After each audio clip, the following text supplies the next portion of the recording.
we have now gone through one of the examples of Sharia, the amputation of hands. What I would like to ask Lloyd to do is to show us really what Sharia is. Now, I don't want you to give us a whole rundown. You can do that, and you're very capable of giving us all the details of all the substructures and all the minutiae on what it means. That's not what I want to hear from you. What I'd like you to help us with, Lloyd, is why is these practices, these four schools of fiqh, why are they important for Muslims today, and what should we do about it? Where should we, or should we be concerned about this law called Sharia law?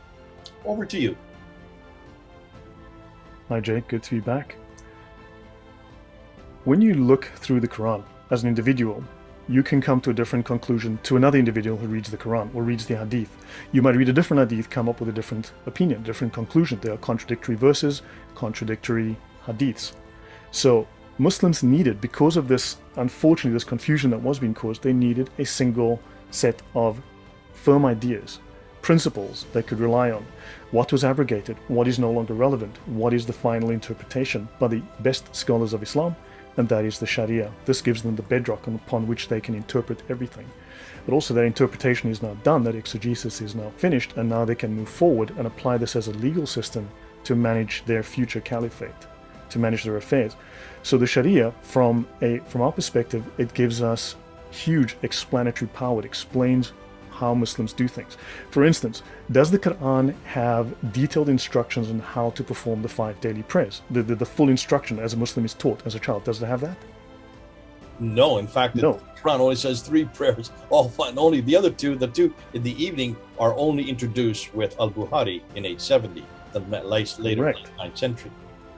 Correct. Now the Sharia took roughly 900 years to complete. So it was not something that happened overnight, but if you want to learn how to perform the prayer and you want to understand, there's over 100 pages in the Reliance of the Traveler, for instance. There's over 100 pages of description of prayer. So you will learn everything about Islamic prayer that you ever wanted to know, but were afraid to ask. So you can get clarity, you can get finality within the Sharia. You don't do your own interpretation. In fact, this is illegal for Muslims to do. So we go to the Sharia.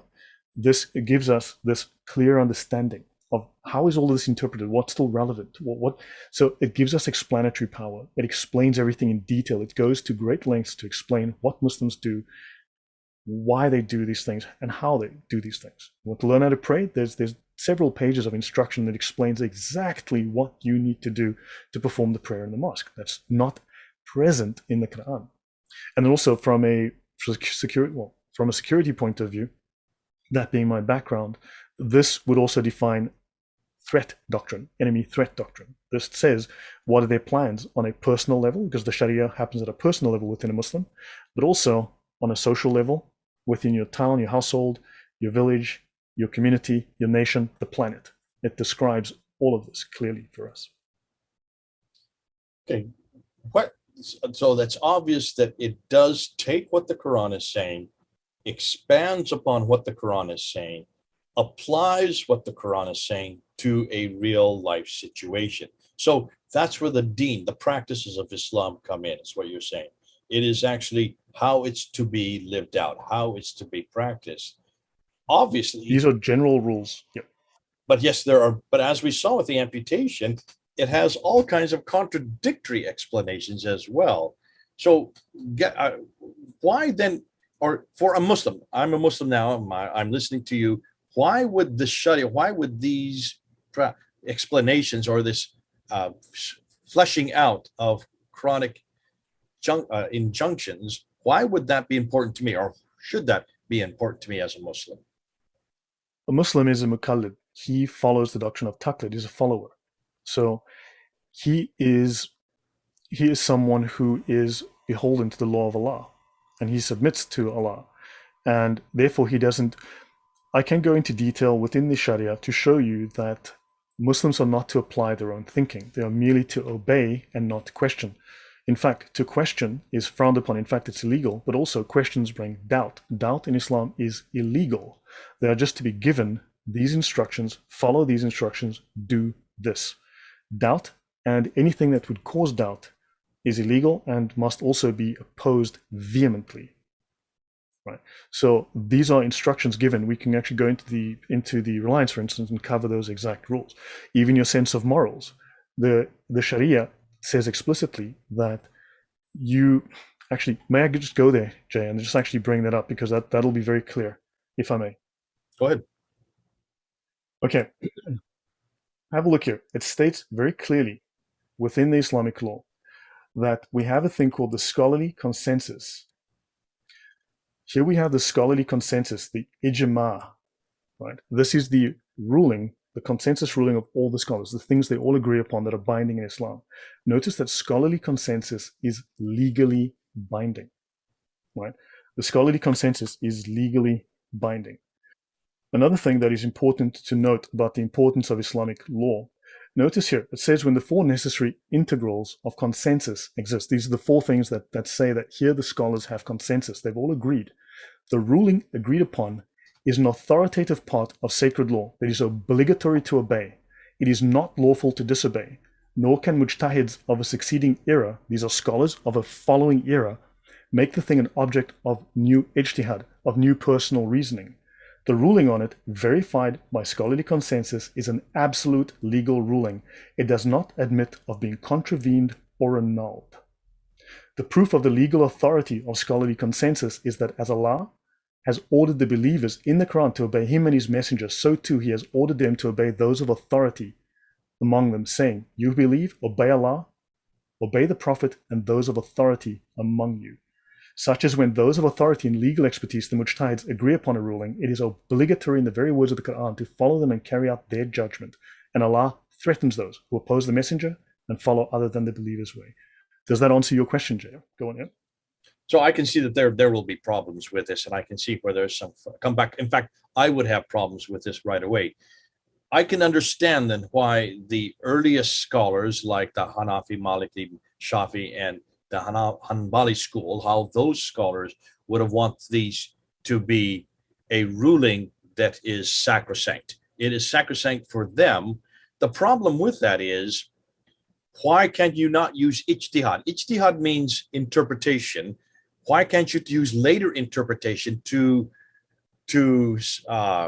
change the ruling of something that is earlier? We call this progressive revelation in Christianity. I can see how somebody today say, well, that makes sense for in this case, the 9th, 10th, 11th century, but we're now in the 21st century. It makes no sense today. So what makes those mujtahids, who are the scholars of that time, what makes their ruling sacrosanct, since they're just humans and they're only talking about their place, their environment, their experience, their time? Today, we're in a new place, a new environment, a new experience, a new time, where our mujtahids today must transform it and bring it into a modern context. That would be the comeback that I would see on this. How would somebody from a Sharia standpoint? This I will cover as we go through the slides. This will be made clear. This discussion will be addressed directly. The short answer now is that the earlier Muslims are obviously the best of Muslims. What makes they were them the ones best? Closest. They're not close. This is what is stated by the words of the Prophet. But don't forget that they don't know the Prophet. None of these knew the Prophet. Look at the dates. Well, this is our logic. This is not their logic. This is 8th, 9th, and 10th century scholars. There's what we think, and there's what they say. Understand? So they prefer their personal interpretations, not our personal ideas about that. So this is what is embedded within the culture. So they believe like my mother and father speaking when I was a teenager, and they say, "We are the do what you're told. We know best." Correct. And I was saying, then you understand. Best, but you don't know what's happening today. What is relevant to me? And so I can see how this could be a real kickback for those, and I can understand then why a lot of people, especially Muslims in the West, are saying that's for the old Islam. That is for the East. Remember what Yasir Qadhi said this. Yasir Qadhi said this to Mohammed Hijab in that infamous interview on June 8, 2020. You live in the East. The standard Islamic narrative is what you follow, but the standard Islamic narrative has holes in it. Remember when he said that? And we've been quoting it ever since. The standard Islamic narrative, SIN, has holes in it. He's saying that very thing. I live in the West. I live in America. I live in Houston. And what is for me today, I have to live in American context. I have to live in a completely different context. And he even said, you in the East, He's saying you in the East versus West. You in the East follow a precepts that no longer are relevant. And remember then what he said after that? He said, we in the West here have come leaps and bounds. And the scholars here have come leaps and bounds. The Western scholars he's talking about now, they know an awful lot more about Qira'ats and Ahruf. And they're looking at us, pointing to Muhammad Hijab, you in the East, as the emperor with no clothes on. This is really a problem, showing that Sharia law, if it's going to be based on archaic understanding from the 9th, 10th, and century, written by men who never knew Muhammad and never lived where Muhammad lived or in the same century he lived However, Muslims believe that these scholars, don't forget the idea, just them saying, have you consulted a scholar? This is endemic within their culture. They believe that those scholars, the very first, and again, I will go into detail as we go through the slides. These 4 founders of the schools of fiqh are infallible scholars. They are the absolute scholars. They are the perfect masters, the ones with the perfect understanding of Islamic law, of the will of Allah, which is the will of Allah and the will of Muhammad, the lawgivers. And they cannot make a mistake. They are divinely protected from error. Therefore, nothing in the Sharia can be wrong. Because remember, the Quran does say, today I have perfected your religion for you. And this application of it, right? So these direct laws, these known laws, these revealed laws, that's the Sharia, and then the application, which is the fiqh, is entirely perfect. It is unquestionable, right? And in fact, it even defines what is morally right and wrong. Your own reasoning, the gates of ijtihad are closed. So your own reasoning, for instance, it states within the Sharia, right, that bad and good are what the Sharia says, not what your conscience says. This is explicitly stated. So good is not what reason considers good, and bad is not what reason considers bad. The good and bad in Islam is what the Sharia says is bad, not your reason, not your conscience. Understood, and I understand, but I can see that this is a huge hole, gaping hole for Muslims. It's a huge hole for anybody that is now trying to equate mujtahids, who are people who basically mujtahid is a person who does ijtihad, that's who does ijma. Ijma is an opinion, but the person's opinion is still that person. Ijma is the consensus. The ijma is considered the consensus. Now there are levels of mujtahids. There are levels of mujtahids. But they all come from the 9th century. That may be. They all come from Iraq. But these 4 scholars who founded the 4 major schools of fiqh, in fact, the only 4 recognized schools of fiqh, plus the Jafari school in Shia Islam, these 4 scholars have a special status. They're given a special title. They are called mujtahids mutlaq. I will go into all of this. They're called the mujtahids mutlaq, the absolute scholars. These are the infallible, perfect, absolute masters of the Islamic law. What gave them, and who is giving them that distinction? No, we can talk about that. Those are in the slides, and so I'd like to get back to that. Then I can actually work through that as we go through it and do it step by step in a sequential fashion. Okay. So, but yes, but understand, this is what it is. It's maybe not what we want it to be, what we think it should be, but this is how it is viewed. This is what it is. This is what's in the written text. Above them, there's one additional scholar. And this would be good for just this episode. That's good for people to know. Are you all following? So what Lloyd is saying is, we can sit here and we in the West can see that there are all kinds of holes to be punched into this. It's the same problem that we saw in that interview with our good friends, Muhammad Hijab and our good friend, Dr. Yasser Qadi. So that was a very inspiring interview showing what we're talking about right now. But Muslims don't ask this question. We are the ones asking this question. Certainly Muhammad Hijab was asking that question in that interview. And it's we who are seeing from the outside that this is going to create an enormous hole for Islam. Sharia law, by definition, is dictated by scholars, 4 of them that we've talked about so far, these 4 scholars of fiqh. There you have the Jafari school also as a 5th maybe. But the Sunnis recognize the Jafari school. Okay, so let's say 5, just to make so we're comprehensive. And then the Shiites would have their own scholars that would be outside that, because these are Sunni scholars. And yet these are all from the 9th and 8th, 9th and 10th century. They are all much later. That is correct. And for that, correct. Now, I will go through this history. I will cover in detail. I'll go through it step by step sequentially. Yeah, and we're going to do that because we want to see how it's applied and how Muslims are going to try to defend it. That is a huge weakness I can see right now. And I can see how we could use that. And for those Muslims who are watching this episode, are you going to give your whole practical application. This is practical application. How do you take what the Quran says and apply it to your place, to your time, to yourself in the 21st century, in 2022? How are you going to take this? You have, in some cases, you have no question. You cannot question it because it is seen as sacrosanct. But how can something that's written by men, thought of by men, be sacrosanct? So that's a question we're going to keep on asking.